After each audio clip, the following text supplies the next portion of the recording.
Hi everybody, this is a Sunshine Chat today. A Seed of Hope. This is a story called The Last Tree by Luke Adam Hawker. Now he's written some other things. He wrote one called Together. It's about a little girl. Olive was always the last to be collected from school, but it was always worth the wait. The journey home was long. Olive watched as the world passed them by. Olive was her father's world. She felt weightless on his shoulders.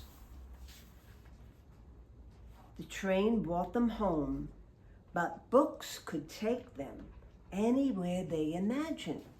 That's why I write books. Tonight, Olive couldn't sleep. Tomorrow was her first real adventure. The Tree Museum was built many years ago by the last of the Tree generation.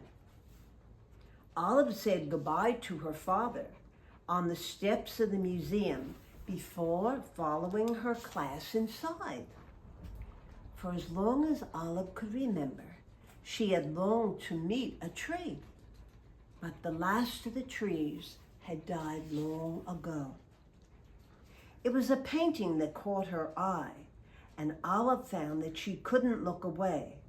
She whispered its name, The Last Tree. Imagine a world with no trees. And the tree whispered back. Olive was lost for words. They had their conversation in silence.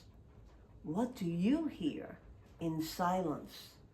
She began to climb. It was a long way up. It was a long way down. Sometimes to reach the sky, you have to go to lose sight of the ground. Have you ever lost sight of the ground? Olive felt drawn into the sea of trees. Time passed by differently here, counted in seasons, not seconds. Deep in the forest, Olive was lost, and yet she found herself. In time, she realized that she was not the only one alone here. So this is how trees sleep, thought Olive. The light of the day fell away. Olive looked up at the dark night sky, only to learn that it was filled with light. Have you ever looked into the dark of life and found a light there? Everybody go, Clear skies may not stay that way, but shelter can be found in the darkness of some places.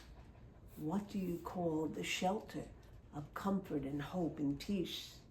As the rain subsided, distant shadows began to emerge. She ran as fast as she could, and yet she felt she was being followed. There are some things you can't run away from. Think of some things in life, I'll think of them too, that we try to run away from. Perhaps if we embrace them, we would find there's no running away. There's just engagement in life. But fears need not be faced alone. We always have the spirit of God's love with us. It wasn't until she saw her father waiting outside the museum that Olive felt that she was truly home. He marveled at his daughter's imagination of what happened that day until she showed him something in her hand. It was a seed. They knew exactly what they needed to do. Time passed and Olive watched over her tree as they would watch over the generations to come. You see, this was the last tree she and her father got to plant.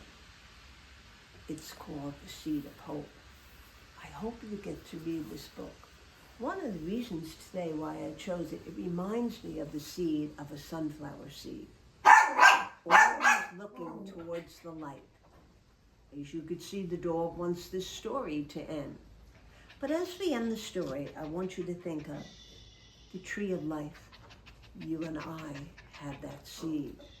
Let it grow with hope. Let it grow with the sunlight of God's love. Take care, everybody. Wouldn't he